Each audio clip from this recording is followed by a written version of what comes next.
MCQ number 6. Rough endoplasmic reticulum is termed rough because it is covered with. ठीक है, तो हमारे पास endoplasmic reticulum की हमने कहा था there are two type of endoplasmic reticulum.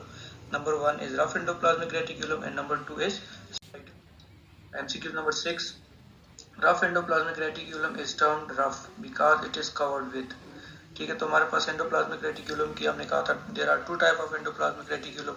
Number 1 is rough endoplasmic reticulum and number 2 is smooth endoplasmic reticulum. So rough endoplasmic reticulum के ऊपर क्या चीज होती है, राइबोसोम्स होते हैं. राइबोसोम्स की वजह से जो है वो रफ एंडोप्लाज्मिक रेटिकुलम जो है वो रफ जो है वो उसको हम कहते हैं. ठीक है, उसकी सरफेस जो है वो रफ जो है वो नजर आती है. इसके अलावा जो स्मूथ एंडोप्लाज्मिक रेटिकुलम है उसके अंदर जो है वो उसके ऊपर राइबोसोम्स नहीं होते. तो ribosome the function of ribosomes is actually to synthesize the protein.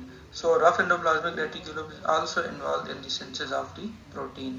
Number 7 है the tiny granular structure found in both prokaryotic and eukaryotic cell are.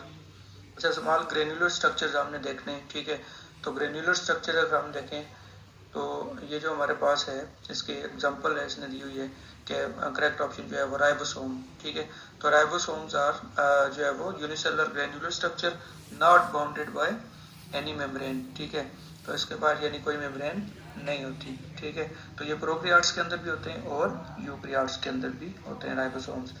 Golgi apparatus was discovered by. तो गोल्गी एपरेटस जो sometime ऐसा होता है कि जो discovery वाले होते हैं जो कुछ डिस्कवर करते हैं कोई भी न्यू चीज को तो वो उनका नाम दिया जाता है. तो कैमिलो गोल्गी जो है वो उसने डिस्कवर्ड किया आफ्टर कैमिलो गोल्गी.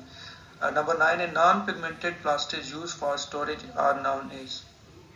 ठीक है, तो क्लोरोप्लास्ट होते हैं हमारे पास, ग्रीन पिगमेंट्स होते हैं. क्रोमोप्लास्ट एक्चुअली जो है वो अदर देन ग्रीन पिगमेंट्स होते हैं और लीकोप्लास्ट जो होते हैं वो नॉन पिगमेंटेड प्लास्टिड्स होते हैं जिनको हम एज अ यूज करते हैं. ये स्टोर करते हैं कार्बोहाइड्रेट्स, प्रोटीन्स, लिपिड्स. ठीक है, और इनके अंदर कोई भी जो है वो पिगमेंट यानी कलरफुल जो है मॉलिक्यूल नहीं होते.